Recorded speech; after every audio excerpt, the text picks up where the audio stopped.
जय हिंद दोस्तों, मैं प्रेम प्रकाश। तो जैसा कि अपनी एक सीरीज चल रही है कि आने वाली जो भी भविष्य में राजस्थान सरकार के द्वारा जो प्रतियोगी परीक्षाएं आयोजित की जाएंगी, उनमें जो महत्वपूर्ण जो प्रश्न हैं, उनकी जो श्रृंखला जो चल रही है, उसमें अब अपन नया भाग लेकर के आए हैं। तो इस भाग में अपन देखते हैं कि आज का प्रश्न क्या क्या रहने वाले हैं और आज का जो श्रृंखला ये किस प्रकार से रहेगी। आज और भी महत्वपूर्ण प्रश्न जो आपके लिए लाभदायक रहने वाले हैं आगामी जो प्रतियोगी परीक्षाएं हैं उनमें। तो दोस्तों, हमारे कंटेंट यदि आपको पसंद आ रहा है तो आप इस चैनल को सब्सक्राइब करें, लाइक करें और अपने दोस्तों के साथ शेयर करें। तो देखते हैं आज का जो प्रश्न है, वो पहला जो प्रश्न है वो यह है कि नौगरी नामक आभूषण कहाँ पहना जाता है। दोस्तों, कौन सा आभूषण पूछा है? नौगरी। नौगरी जो आभूषण है वो कहाँ पर पहना जाता है? ऑप्शन देखते हैं अपन, गला, सिर, हाथ, पांव। गला, सिर, हाथ, पांव। तो दोस्तों, ये जो नौगरी जो आभूषण है वो हाथ में पहना जाता है। दोस्तों, कहाँ पर पहना जाता है? हाथ में पहना जाता है। दोस्तों, जब अपन नौगरी की बात करें, हाथ में नौगरी के अलावा जो है कंगन पहना जाता है ना, और चूड़ियां पहने जाती हैं कई प्रकार की, जैसे लाख की चूड़ियां हैं, हाथी दांत की चूड़ियां हैं, है ना, और भी मेटल की चूड़ियां हैं, है ना, कांच की चूड़ियां हैं। इसी प्रकार ये जो नौगरी जो आभूषण है वो चूड़ियों के बीच में जो लगाए जाने वाला जो आभूषण है, मतलब दो चूड़ियों के बीच में जो लगाएंगे अपन, उसको नौगरी आभूषण कहते हैं। ये हाथ में धारण किया जाता है, हाथ में पहना जाता है। नौगरी आभूषण हाथ में पहना जाता है, जो चूड़ियों के मध्य में धारण किया जाता है। तो दोस्तों, इस प्रश्न का जो सही उत्तर है वो है हाथ। आगे अगला जो प्रश्न है दोस्तों, वो है राजस्थान में निम्नलिखित में से कौन से जिले पारिस्थितिकीय समस्या, यानी जो सेम की जो समस्या है, जो सीम आ जाती है, अपन कहते हैं मकानों में सीम आ गई, तो ऐसी जो समस्या है उसको सेम की समस्या बोलते हैं। पारिस्थितिकीय समस्या सेम से भीषणतम प्रभावित है। ऐसा कौन सा जो क्षेत्र है जो सेम की समस्या से सबसे ज्यादा ग्रसित है? तो दोस्तों, ऑप्शन दे रखे हैं आपके, बांसवाड़ा डूंगरपुर, जालोर सिरोही, श्री गंगानगर हनुमानगढ़, भरतपुर धौलपुर। दोस्तों, ऑप्शन है बांसवाड़ा डूंगरपुर, जालोर सिरोही, श्री गंगानगर हनुमानगढ़, भरतपुर धौलपुर। तो दोस्तों, जो सेम की जो समस्या है वो ऑप्शन नंबर 3 यहाँ पर श्री गंगानगर हनुमानगढ़, ये ऑप्शन सही होगा। और इसमें क्या है, जो हनुमानगढ़ जिला है उसमें बड़ोपल एक क्षेत्र है। कौन सा है? बड़ोपल। बड़ोपल हनुमानगढ़ जिले में स्थित है। ये बड़ोपल सर्वाधिक क्षेम से ग्रसित क्षेत्र है। सर्वाधिक क्षेम की जो समस्या है, पारिस्थितिकीय समस्या, इससे प्रभावित जो क्षेत्र है वो है बड़ोपल। और यहाँ पर जो सेम से अपन निपटारा पाने के लिए, सेम की समस्या को दूर करने के लिए जो सफेदा जो होता है, एक पेड़ होता है सफेदा, उसको उगाया जा रहा है ना। सफेदा जो एक पेड़ होता है जो काफी लंबा भी होता है। तो इस प्रश्न में जो आपका ऑप्शन नंबर जो 3 है वो यहाँ पर सही होगा। श्री गंगानगर हनुमानगढ़ जो सेम की समस्या से प्रभावित जो जिले हैं उनमें है। और आगे का जो प्रश्न है दोस्तों, वो है राजस्थान में शामेला। शामेला जो है वो शब्द किस अवसर पर प्रयुक्त होता है? राजस्थान में शामेला शब्द किस अवसर पर प्रयुक्त होता है? जन्म के समय, विवाह के समय, गोना के समय, मृत्यु के समय। जन्म, विवाह, गोना, मृत्यु। तो दोस्तों, इस प्रश्न का जो सही उत्तर है कि शामेला कब प्रयुक्त होता है, ये जो शब्द है वो होता है विवाह के अवसर पर। Option number B, option number जो 2 है विवाह के समय, वो ऑप्शन सही है दोस्तों। जो शामेला है वो विवाह के अवसर पर प्रयुक्त होता है, जब वर वधू के यहाँ पर जाता है शादी के समय। तो अपन जिसको बोलते हैं डेरा देना, किसी भी अपन स्कूल में या जो सामुदायिक जो भवन होते हैं उनमें जो अपन नाश्ता वगैरह करते हैं, और वहां पर जो वधू के जो परिजन हैं वो स्वागत के लिए वहां पर आते हैं, तो उसको बोलते हैं शामेला। जहां पर अपन नाश्ता वगैरह करते हैं स्कूल में, सामुदायिक भवन पर, है ना। और वहां पर जो वधु पक्ष के द्वारा जब स्वागत किया जाता है वर पक्ष का, तो उस मतलब अवसर को कहते हैं पर शामेला, सामेला बोलते हैं। कई जगह इसको कोरथ भी बोलते हैं, कई जगह इसको सीमाड़ा भी बोलते हैं, और कई जगह इसको डेरा भी बोलते हैं। गोरवा शब्द भी इसके लिए प्रयुक्त किया गया है। गोरवा, सीमाड़ा, कोरथ, ऐसे शब्द स्त्री के लिए, शामिला के लिए ही मतलब प्रयुक्त होते हैं, पर्यायवाची शब्द हैं। तो जो शामिला है वो विवाह के समय प्रयुक्त होता है। दोस्तों आगे का जो प्रश्न है वो है कि किस लोक देवता के मेले सांप्रदायिक शुद्ध भावना का प्रतीक माना जाता है? कौन से ऐसे लोक देवता हैं जिनका जो मेला है वो सांप्रदायिक शुद्ध भावना के प्रतीक माना जाता है? पाबूजी, गोगाजी, तेजाजी, रामदेव जी। ऑप्शन है पाबूजी, गोगाजी, तेजाजी, रामदेव जी। दोस्तों इस प्रश्न का जो सही उत्तर है वो रामदेव जी महाराज। रामदेव जी महाराज को कौन नहीं जानता? रामदेव जी महाराज पंच पीरों में से एक हैं रामदेव जी। रामदेव जी जो महाराज हैं वो पंच पीरों में से एक हैं, और ये वही रामदेव जी हैं रुणीचा रामदेवरा जैसलमेर। रुणीचा रामदेवरा जैसलमेर बाबेरी बीज, है ना। इनके जो मेला जो भरता है, इनका जो जन्मदिन है भाद्र पद में जो द्वितीया जो तिथि आती है, जिसको बाबेरी बीज के नाम से भी कहते हैं। इन्होंने एक पंथ चलाया, कामड़िया पंथ। उन कामड़िया पंथ की महिलाओं के द्वारा इनके मेले के अवसर पर जो 13 ताली नृत्य किया जाता है, उनमें एक श्रेष्ठ जो कलाकार है उसका नाम भी है मांगी बाई, जो पादरला पाली जिला है, पादरला वहां की रहने वाली है जी। और यहाँ पर जो है 13 ताली जो नृत्य भी किया जाता है, सांप्रदायिक सद्भावना का प्रतीक है इनका जो मेला है। आगे का जो प्रश्न है वो है राजस्थान के एकीकरण के पूर्व में राजस्थान में कितनी रियासतें और ठिकाने थे? दोस्तों इस प्रश्न को थोड़ा ध्यान से देखें कि पहले पूछा है रियासतें, बाद में पूछा है ठिकाना। तो दोस्तों राजस्थान के एकीकरण से जो पूर्व में राजस्थान में कितनी रियासतें थी और कितने ठिकाने थे? जो ऑप्शन जो दे रखे हैं उनमें है 18 रियासतें 4 ठिकाने, 15 रियासतें 6 ठिकाने, 19 रियासतें 3 ठिकाने, 20 रियासतें 3 ठिकाने। तो दोस्तों पहले जो दे रखा है वो रियासतें हैं, बाद में जो दे रखा है वो ठिकाने हैं। तो इस प्रश्न का जो सही उत्तर है वो है 19-3। 19-3 यानी 19 रियासतें थी और 3 ठिकाने थे। तो दोस्तों 19 रियासतों के अलावा जो 3 ठिकाने थे वो एक तो है आपका लावा, जो कि वर्तमान में जयपुर में है। दोस्तों जो लावा जो ठिकाना है वो वर्तमान में जयपुर में है। एक है दोस्तों कुशलगढ़, कुशलगढ़ जो वर्तमान में बांसवाड़ा में स्थित है, बांसवाड़ा में स्थित है। एक है दोस्तों नीमराणा, नीमराणा जो कि अलवर में स्थित है, नीमराणा जो कि कहाँ है? अलवर में स्थित है।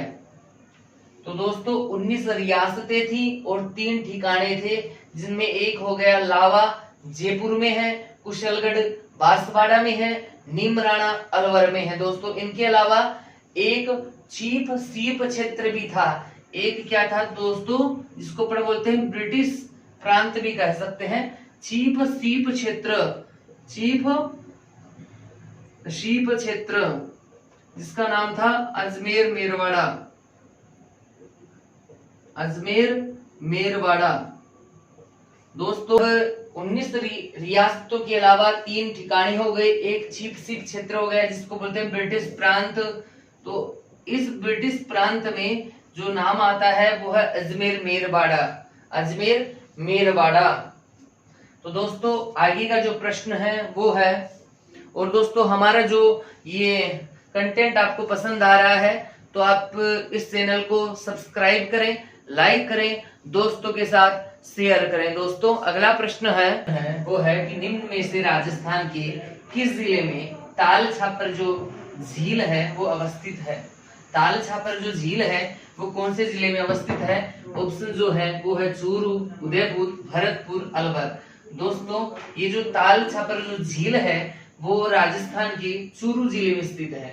दोस्तों ये जो चूरू जिला है वो राजस्थान में ताल छापर झील अवस्थित है चूरू जिले में, और ये ताल छापर झील के साथ ये ताल छापर क्या है दोस्तों, अभयारण्य भी है। क्या है, अभयारण्य भी है। और इस अभयारण्य में क्या दोस्तों, काले हिरण भी पाए जाते हैं। कैसे हिरण, काले हिरण या हरिण भी बोलते हैं कई लोग इनको। तो काले जो हिरण हैं वो यहाँ पर अभयारण्य में पाए जाते हैं और इसी अभयारण्य में ताल छापर झील स्थित है। और ये ताल छापर जो झील है दोस्तों, ये क्या है, खारे पानी की झील की श्रेणी में आती है। कौन से, खारे पानी की जो झील होते हैं उस श्रेणी में जो ताल छापर झील है वो आती है। और ये ताल छापर झील जो है वो चूरू जिले में स्थित है दोस्तों अगला जो प्रश्न है वो है, प्रसिद्ध बनी ठनी जो चित्र है उसका चित्रकार कौन था। जो बनी ठनी जो चित्र है दोस्तों, ये बनी ठनी जो चित्रकार जो है ये किशनगढ़ शैली से संबंधित है। जो चित्रकार की जो शैलियां हैं वो किशनगढ़ चित्रकार शैली से संबंधित है, चित्रों की शैली से। ऑप्शन जो दे रखे हैं वो है अमरचंद, निहाल चंद, नेक चंद, राज सिंह। दोस्तों इस प्रश्न का जो सही उत्तर है वो है निहाल चंद। निहाल चंद ये बनी ठनी है और ये किशनगढ़ शैली से संबंधित है। यहाँ के जो राजा थे उनकी ये प्रेयसी थी, जो प्रेमिका कह सकते हैं या प्रेयसी कह सकते हैं।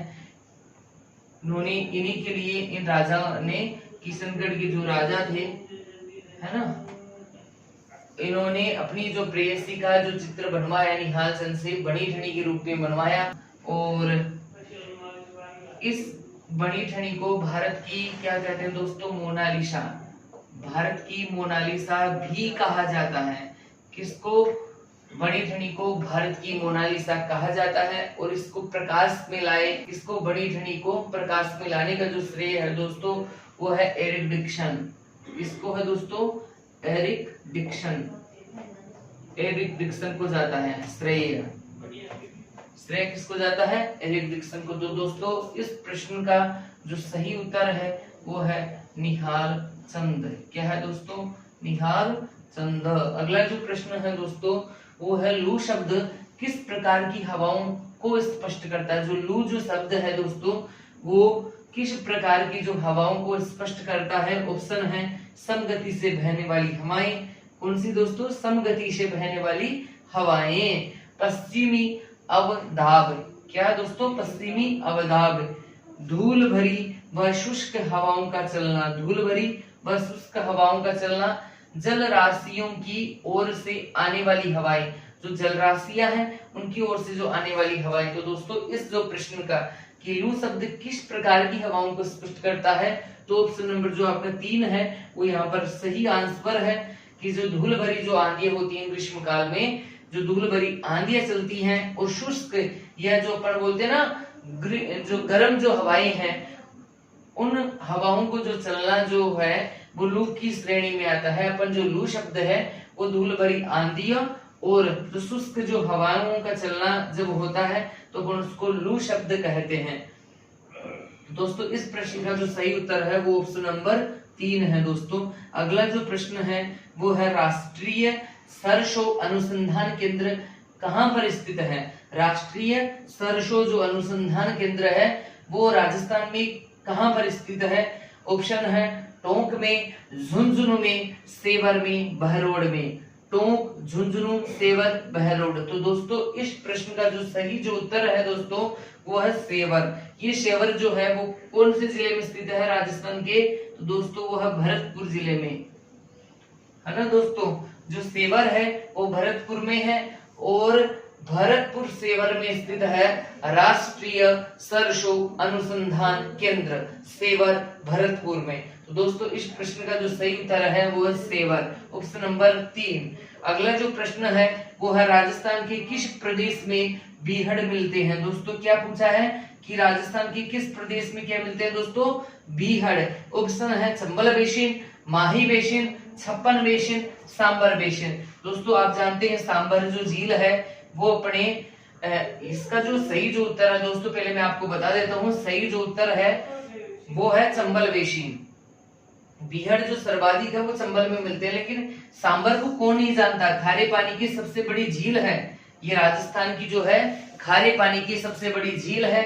और सांबर साल्ट भी है, ठीक है ना, यहाँ पे नमक बनाने की कारखाने आदि स्थित है। और ये वर्तमान में जो सांबर है जयपुर जिले के अंतर्गत आती है, ठीक है ना। यहाँ पर कई प्रकार की जो खारे पानी की जो नदियां हैं वो इसमें, और सांबर झील क्षेत्रफल की दृष्टि से भी सबसे बड़ी झील है, ठीक है ना।